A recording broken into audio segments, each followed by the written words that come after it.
Glória a Deus.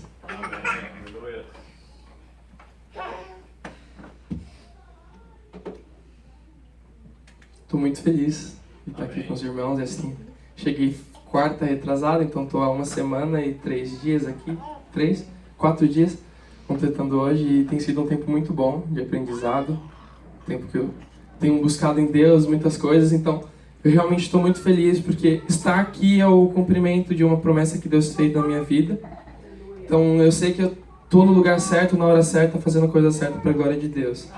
Então eu estou muito feliz realmente de estar aqui com os irmãos, poder compartilhar essa mensagem, poder compartilhar não só a mensagem, mas também esse tempo com os irmãos até junho, se Deus quiser, até depois, quando eu voltar para o Brasil, se conseguir voltar de novo. Mas eu estou muito feliz. Eu quero pedir que os irmãos abram a Bíblia em Romanos 12, versículos 1 e 2.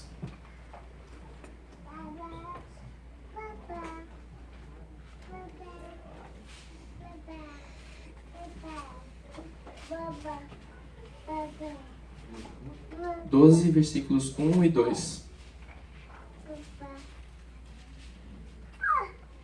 Romanos 12, 1 e 2 diz assim: Portanto, caros irmãos, rogo-vos pelas misericórdias de Deus que apresenteis o vosso corpo como um sacrifício vivo, santo e agradável a Deus, que é o vosso culto espiritual. E não vos amoldeis ao sistema desse mundo, mas sede transformados pela renovação das vossas mentes, para que experimenteis qual seja a boa, agradável e perfeita vontade de Deus. Aleluia. Deus é muito bom. Eu creio que a palavra dele a Bíblia é um livro muito lindo, porque sempre que você lê um texto, o Espírito Santo fala com você. Você pode ler o mesmo texto por 10 vezes e ele sempre vai ter algo novo para falar para nós, porque a Bíblia é uma palavra viva, e como é viva, então a gente vai estar sempre o que aprender. E aqui Paulo está escrevendo para a igreja dos de Romanos, e ele começa assim falando: Portanto, caros irmãos, rogo-vos pelas misericórdias de Deus. Ele não está fazendo um pedido, simplesmente. Ele não está fazendo um aconselhamento. Ele está rogando para os irmãos. Quem aqui poderia tentar imitar Paulo rogando? Você lê essa passagem, como que você imagina que Paulo estava no espírito dele? Pelas misericórdias de Deus, irmãos. Ele está rogando, ele não está simplesmente falando como eu estou falando com vocês aqui, como o pastor fala. Ele estava rogando para que nós apresentemos o nosso corpo como um sacrifício santo, vivo e agradável a Deus. E esse texto é a continuação o texto no capítulo 11, ele fala sobre os israelitas, e fala que nós fomos enxertados na figueira, e fala que nós não podemos nos gloriar porque Deus usou a queda deles para que nós fôssemos levantados. E ele termina o texto de Romanos 11 fazendo uma exaltação a Deus. Ele fala assim: ó profundidade da riqueza, da sabedoria e do conhecimento de Deus. Quão insondáveis são os seus juízos e quão inescrutáveis os seus caminhos. Pois quem conheceu a mente do Senhor? Quem se tornou seu conselheiro? Quem primeiro lhe deu alguma coisa para que lhe recompense? Portanto, dele, por ele e para ele são todas as coisas. A ele seja a glória perpetuamente. Amém. Esse é o final, são os versículos que antecedem o que ele está falando. E ele começa falando assim: portanto. O portanto, você dá continuidade ao que ele estava falando. E ele está explicando que nós precisamos, irmãos, eu não posso ficar aqui embaixo? Até se puder sentar não, vou sentar não. Mas ele fala que ele está rogando para que a gente apresente o nosso corpo, a nossa vida, como um sacrifício a Deus. E se a gente for pesquisar, for estudar, antes de Jesus vir, no Antigo Testamento, o povo de Israel oferecia sacrifícios a Deus. E os sacrifícios tinham que ser vivos e separados, sem máculas, santos. E para que Deus pudesse receber como uma oferta agradável, como uma oferta de aroma suave a Ele. E o que Paulo está falando? A Bíblia fala assim que sem fé é impossível agradar a Deus. Nós primeiro temos que dedicar a nossa vida. Nós não podemos nos oferecer a Deus. Tem muito irmão, muito crente, que só oferece a Deus uma pequena parcela da sua semana. Vive a vida toda, a semana inteira, fora, preocupado com seus afazeres, e só oferece a Deus uma pequena parte do tempo, o domingo das 7 horas até as 9 horas. Isso não é um sacrifício vivo, a gente não está tendo vida com Deus. A gente não está vivendo com Deus, porque o cristianismo não é vir para a igreja, o cristianismo é a gente ser a igreja. O cristianismo não é 4 paredes, o cristianismo é a gente viver e praticar aquilo que Cristo nos deixou na palavra dele. Então, quando ele fala como um sacrifício vivo, que a gente possa ter essa vida com Deus, não possa ser um povo morto que não aproveita a presença de Deus, um povo que Deus deseja que a gente seja vivo. O sacrifício santo, a Bíblia é muito clara em relação à santidade, porque o autor aos Hebreus, no capítulo 14, fala que buscar viver em paz com todos e em santificação, porque sem a qual ninguém verá o Senhor. Então, se não formos santos, não poderemos ver a Deus. Nós temos que nos santificar. E o que é ser santo? Quando a gente diz que Deus é santo, a gente está falando um atributo máximo dele, que ele é separado de todas as coisas. Ele não se mistura com o pecado desse mundo, não se mistura com nada que vem do diabo desse mundo. Ele é santo, ele é separado. E nós temos que ser separados. Nós, como filhos de Deus, fomos separados por ele. Fomos chamados para sermos diferentes. Fomos chamados para viver uma vida diferente da que o mundo vive. Se todo mundo assiste tal coisa, e se sabe que essa coisa, esse programa de TV é alguma coisa, blasfema de Deus, fala mal do cristianismo, por que a gente vai assistir?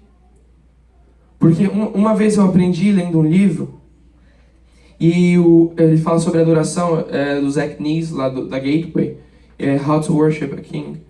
E ele fala que a adoração é a gente dar valor a algo ou alguém.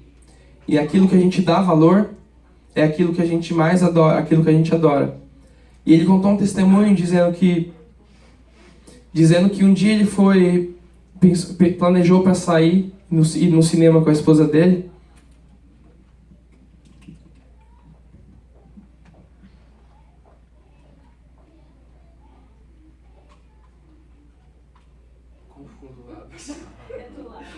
Eu vi, já é a segunda vez que eu faço isso. Ele falou que foi sair no cinema, aí do nada o Espírito Santo tocou nele e mostrou o que estava acontecendo. Ele falou, ele ia gastar 6 horas do dia dele, com a esposa dele, ia colocar dinheiro, e o filme era um filme que pregava coisas contrárias ao que ele acredita. E ele falou assim, por que eu gastaria o meu dinheiro, daria valor a uma coisa que é totalmente contrária ao que eu acredito, ao que a palavra de Deus ensina? Porque muitas vezes a gente dá valor, a gente não se separa, dá valor a coisas que são contrárias ao que a palavra de Deus é clara. E por que a gente dá tanto valor a essas coisas e quando está na presença de Deus não dá? Eu me incluo nisso, muitas vezes é muito fácil perder o foco durante a semana, é muito fácil não buscar a Deus durante a semana. É muito fácil viver uma vida superficial, viver uma vida de trabalhar, meu dinheiro, minha casa, minhas roupas, e esquecer de falar do Deus que dá o dinheiro, o Deus que dá a casa, o Deus que dá as roupas, que dá a comida, que dá tudo. Paulo está rogando para os irmãos de Roma que eles apresentassem os corpos deles, para que eles não fossem apenas espectadores, não fossem apenas frequentadores de culto, e isso a gente pode entender por nós também. Ele está dizendo para nós, o Espírito Santo está dizendo para nós que ele não quer que a gente venha aqui apenas no domingo, na quarta-feira, e viva uma vida que não condiz com aquilo que a gente prega, com aquilo que a gente ouve. Ele quer que a gente venha, mas só que venha já se apresentando durante toda a semana, durante os nossos dias, como um sacrifício vivo, como um sacrifício santo, como um sacrifício que agrada a Deus. Santidade, sem santidade ninguém pode ver a Deus. E sem fé é impossível agradar a Deus. Então, para que a gente possa ser um sacrifício agradável a Deus, a gente tem que ter fé. Para agradar a Deus, tem que ter fé. E a Bíblia, eu fico sempre maravilhado quando a gente lê a palavra de Deus. Quando eu leio, às vezes, eu nem estou esperando alguma coisa, mas o Espírito Santo dá que ele refrigera a nossa alma, ele fala... Paulo fala assim em Coríntios, 1 Coríntios 15, 18, que se nossa esperança se baseia apenas nas coisas dessa terra, nós somos os mais miseráveis de todos os homens. A nossa esperança, a nossa fé não pode estar baseado eu vou conseguir o meu documento, eu vou conseguir minha casa, o meu carro. Não pode estar apenas em coisas dessas vidas, porque nós fomos chamados para vivermos uma vida espiritual. Nós fomos chamados para sermos um sacrifício a Deus, um sacrifício santo, um sacrifício vivo e um sacrifício agradável. Pessoas que refletem a Deus por onde vão, que vivem uma vida de comunhão com Deus, pessoas que se apresentam a Deus não apenas no domingo à noite, mas se apresentam a Deus na intimidade. Como Jesus fala, quando você for orar, feche a porta do seu quarto e vai no segredo, porque no segredo o vosso Pai que está no céu te recompensará. Nós temos que apresentar a nossa vida, irmãos, como pessoas que não são apenas esquentadores de banco, mas que nós possamos nos apresentar diante de Deus como pessoas que têm uma vida com Ele, que não chegam aqui num culto, num domingo, esperando receber dele apenas, mas que ansiando por dar o melhor culto a Ele, por oferecer a melhor adoração a Ele e criando grandes expectativas nele, porque uma coisa que eu aprendi é que Deus é mestre em superar as expectativas. Então se a gente coloca uma expectativa grande nele, Ele ainda consegue superar tudo aquilo que a gente esperava. Então, e Paulo fala assim: não vos amoldeis a este mundo, com este século. Não tomem a forma desse mundo. Antes, sede transformados pela renovação da vossa mente. O que a gente, atualmente a igreja, a gente vê muito acontecendo, a igreja se amoldando ao mundo, trazendo padrões mundanos, trazendo programações mundanas, ao invés de ser a gente ser um agente de transformação. Ao invés da gente trazer as pessoas para Cristo, para que elas se amoldem a Cristo, a igreja, não vou generalizar, mas uma parte da igreja de Cristo tem se amoldado a esse mundo. Tem pregado pregações que as pessoas querem ouvir, para que as igrejas estejam cheias. Tem falado, e você vê que tem falado coisas que tem abrido mão dos princípios da palavra de Deus. Lá no Brasil tem um caso de uma igreja grande que colocou na instituição dela que o pastor pode se divorciar. E onde está a Bíblia? Ao invés da gente ser agente de transformação, o mundo tem entrado dentro da igreja. A igreja, uma parte da igreja de Cristo tem se amoldado a esse mundo, tomado a forma, os padrões desse mundo. E não é isso que Deus tem para nós. Ele nos chamou para sermos diferentes, para vivermos em santidade, termos uma vida de comunhão com Ele, vivemos pela fé, mas Ele nos chamou para que também façamos a diferença. Deus nos chamou para que a gente faça a diferença. Eu sempre tive o desejo de fazer a diferença. Eu sempre pedi para Deus, falo: Deus, eu quero ser diferente, não quero ser igual à minha geração, porque se eu olhar para a minha geração, eu só vejo jovens, meus amigos, colegas de escola, presos na prostituição, drogas, alcoolismo, não respeitam pai e mãe. Eu falei: Deus, eu quero ser diferente. Mas houve uma época da minha vida que, no final do high school, do ensino médio, que o diabo... Eu queria servir a Deus, mas vinham aqueles pensamentos ataques na mente de que essa coisa de crente não era pra mim, porque eu sou filho de pastor, eu fui criado na igreja. Aí, às vezes vinha aquele pensamento: cara, como você pode saber que isso é verdade, você nunca experimentou o outro lado? E durante 2009 até 2011, que foi o meu high school, eu passei por esses problemas e não conversava com ninguém. Tinha medo de conversar com meu pai, porque é o pastor, o que ele vai pensar de mim? Não podia conversar com os irmãos da igreja, porque o que eles vão pensar do pastor? Então, eu guardava tudo pra mim, e eu não entendia o que Deus tinha pra mim. E aí, em 2011, acabando o ensino médio, lá no Brasil a gente tem os vestibulares, né, que aqui é diferente. Eu prestei e passei em 6 universidades. E eu passei em Universidade Federal, a segunda melhor federal do Brasil, perto da minha casa, e me matriculei. Só que um dia antes de começar as aulas, ela entrou em greve. E eu cheguei pro meu pai e falei: pai, eu não tô em paz. Eu não tô em paz porque eu não tenho paz. E eu falei, eu não vou fazer, eu não quero fazer. Porque eu me sinto como se eu estivesse deixando de lado, como se eu estivesse querendo, sabe? Eu falei assim, eu me sinto como se eu estivesse querendo me distanciar do propósito que Deus tinha pra mim. Porque eu sei que Ele me chamou pra ser diferente. Eu falei, eu não vou fazer, eu não quero. Aí eu abri mão dessa universidade federal e fiquei um semestre sem fazer nada. Mas eu sabia, dentro de mim eu sabia que esse texto de Romanos sempre me chamou muita atenção, porque eu sabia que Deus tinha falado que eu tenho que ser um sacrifício, apresentar minha vida a Deus como um sacrifício vivo, santo e agradável. Mas era muito difícil, eu queria fazer diferença, e eu não tinha nada para fazer, não estava fazendo faculdade, meus amigos estavam tudo na universidade, eu não, porque eu abri mão. E eu sempre orava, e eu já tinha conversado com meu pai e meus pais algumas vezes a respeito de ir para uma escola de missões lá no Brasil, no Rio de Janeiro. E meu pai sempre, não, você faz missões aqui na igreja, aquela desculpa de pastor que não quer enviar, não, você já faz missão aqui na igreja, você não trabalha aqui ativamente, você já está fazendo missão. E aí cheguei a um ponto que eu falei assim, Deus, eu não consigo convencer meu pai, se o Senhor quiser que eu vá, o Senhor convença, porque eu estou deixando tudo para lá. E foi uma época que eu fiquei muito desanimado. Eu ia na igreja porque eu era filho do pastor, ministrava do louvor, mas eu não estava com aquela vida com Deus, eu não estava com aquela alegria de estar na presença de Deus.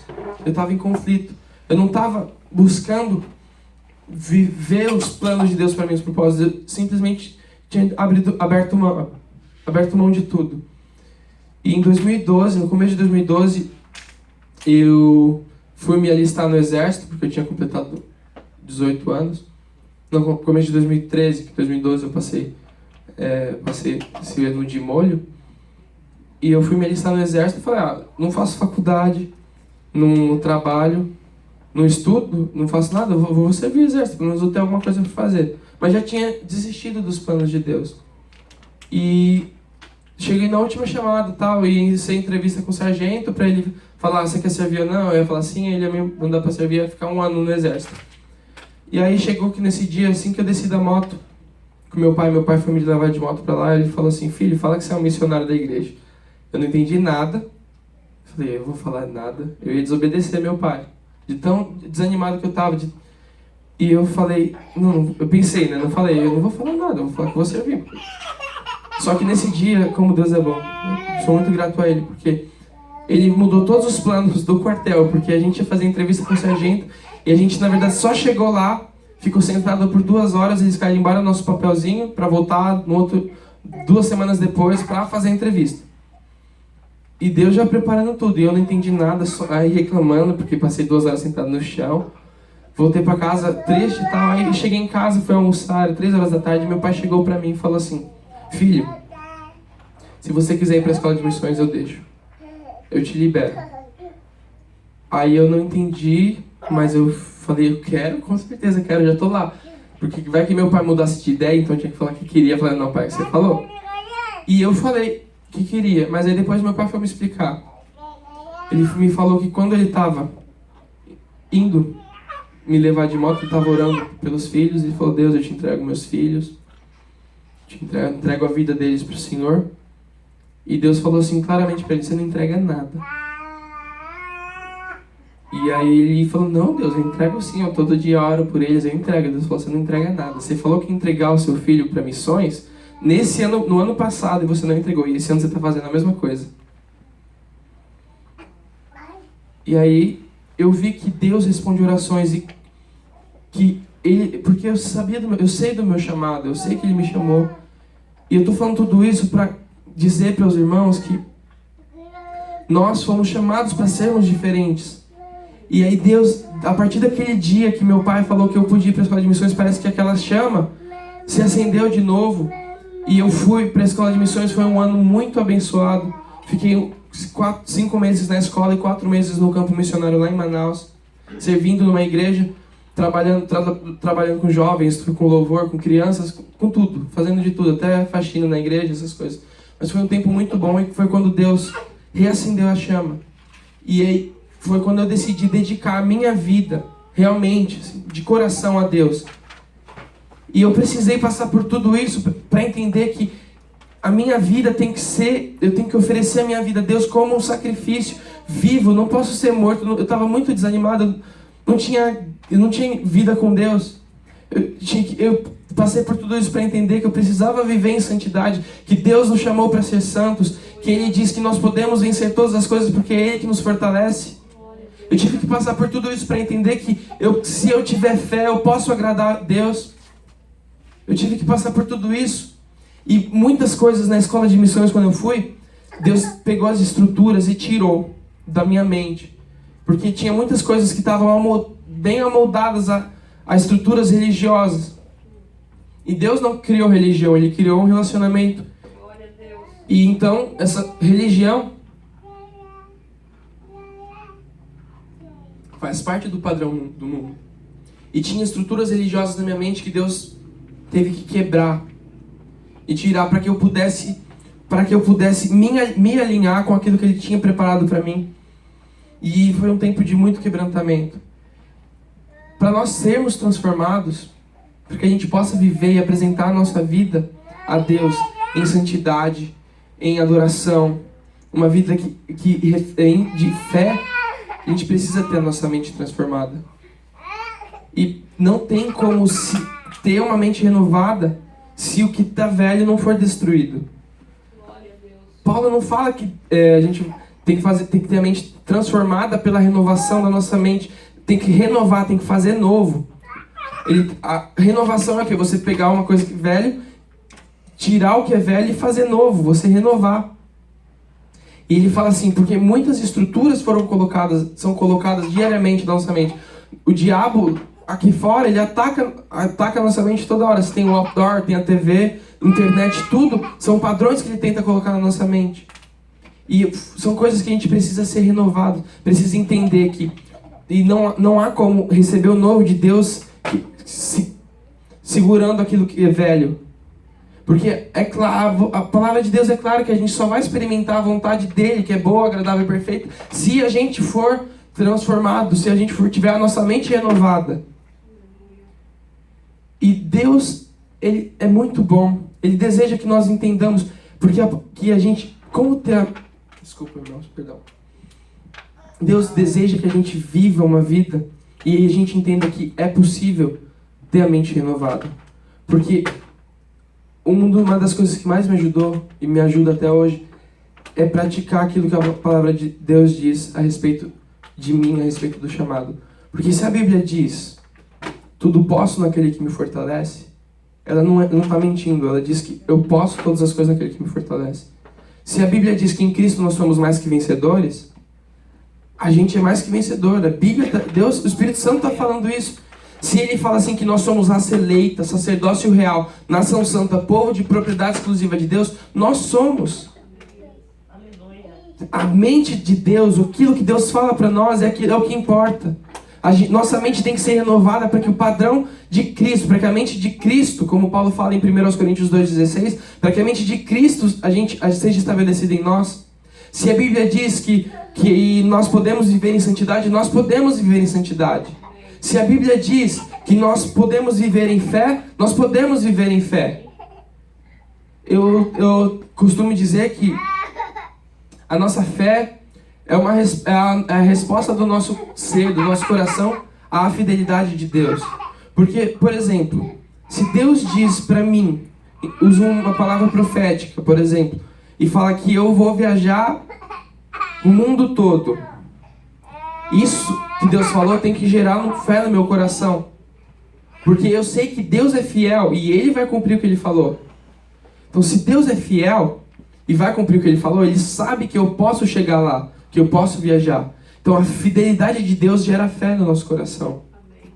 Porque se Deus falou assim na Bíblia, que posso todas as coisas naquele que me fortalece, em Cristo, Ele sabe que eu posso. E mesmo que a minha situação atual, imagine que é impossível vencer isso, é impossível viver uma vida totalmente entregue a Deus, mesmo que nessa minha situação atual eu acho que não posso, a Bíblia está dizendo que eu posso. Então, essa fidelidade de Deus, porque Deus é fiel e não mente, tem que gerar fé no nosso coração de a gente falar, não, eu vou prosseguir para o alvo e vou conseguir vencer, porque eu posso todas as coisas em Cristo. Aleluia. Nós podemos, irmãos. Não estou falando uma mensagem humanista, não estou centrando no homem, mas porque a Bíblia fala que nós podemos todas as coisas em Cristo. Cristo sempre vai ser aquele que vai nos guiar em tudo. Nós somos mais que vencedores por meio daquele que nos amou, Jesus Cristo. Nós podemos todas as coisas em Cristo. A Bíblia nunca também deixa para trás que Cristo, Ele que é o nosso foco principal, Ele é que é o nosso exemplo maior. Como Hebreus, o autor aos Hebreus, no capítulo 12 fala, olhando fixamente para o autor e Jesus Cristo, o autor e consumador da fé, da nossa fé, o qual, pela glória que lhe fora proposto, suportou a vergonha, ignorando a cruz, está sentado à direita do trono do Pai. Cristo é o nosso alvo, é o nosso foco. É aquele que a gente pode tomar como exemplo e saber que Ele permitiu, Ele passou por... Hebreus também fala que nós não temos um sumo sacerdote que não possa se compadecer de nós, porque Ele foi tentado em tudo, mas nunca pecou. Então Ele se compadece de nós porque Ele sabe aquilo que a gente passa. E o que o Espírito Santo tocou no meu coração para compartilhar com os irmãos é isso. Que a gente não pode mais ser uma igreja 4 paredes, mas a gente tem que ser uma igreja no nosso cotidiano. Pessoas que vivem com Deus, pessoas que vivem em santidade, pessoas que vivem em fé, pessoas que têm a mente cada dia mais renovada e transformada, para que os padrões mundanos não entrem, mas que os padrões de Deus sejam estabelecidos. Essa é a vontade de Deus para nós. Eu sei que é uma caminhada, mas essa é a vontade de Deus para nós.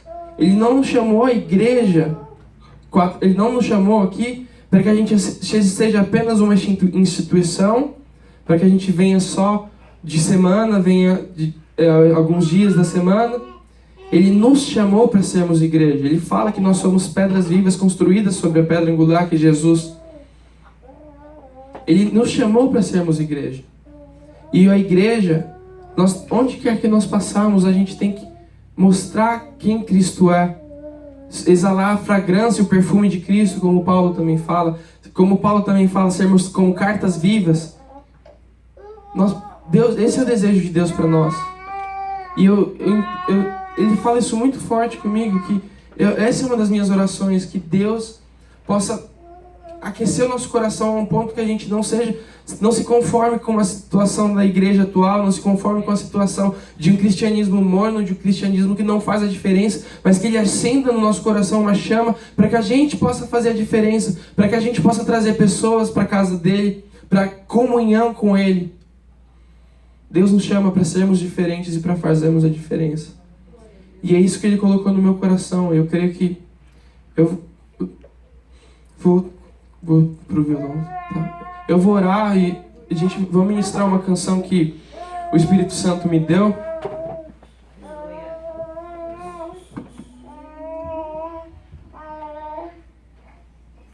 a Deus. Aleluia.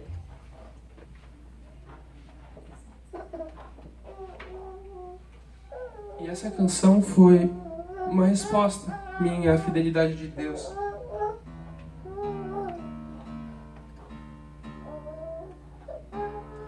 Porque Ele prometeu muitas coisas e quando Ele cumpriu, quando eu fui pro CFNI em Dallas, Ele foi também uma promessa cumprida dele e eu fiquei muito feliz. E eu escrevi essa canção e o refrão dela diz que eu escrevi assim, falei, o que eu poderia dar a Deus que já tem tudo, senão a minha vida? O que posso fazer ao Deus que tudo fez, se não viver para o seu propósito? O que eu posso ser ao Deus que tudo é, se não um filho aprovado pelo Pai? E o que posso entregar ao Deus que já deu tudo, deu o seu tudo, se não tudo o que sou? Esse é o refrão e eu quero... os irmãos não precisam... Vocês não conhecem a canção, mas estejam em espírito de oração, deixe o Espírito Santo falar com vocês, amém?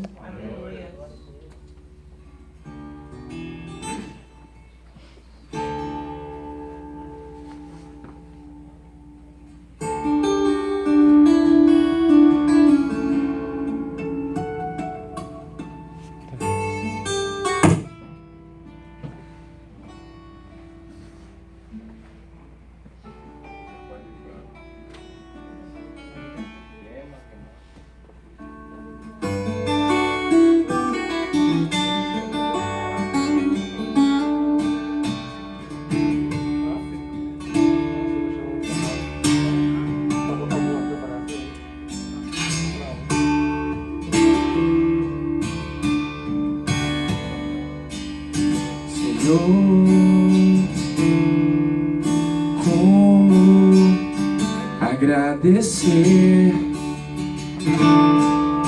por tua fidelidade e o teu amor.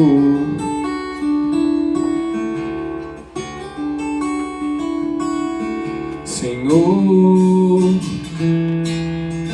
como retribuir a tua bondade e a tua graça sobre mim.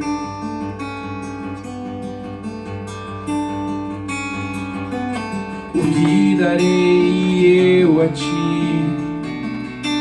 por todos os teus benefícios? O que darei eu a ti por todos os teus benefícios? Te dou meu coração, pois és minha salvação. Tens minha vida em tuas mãos, te entrego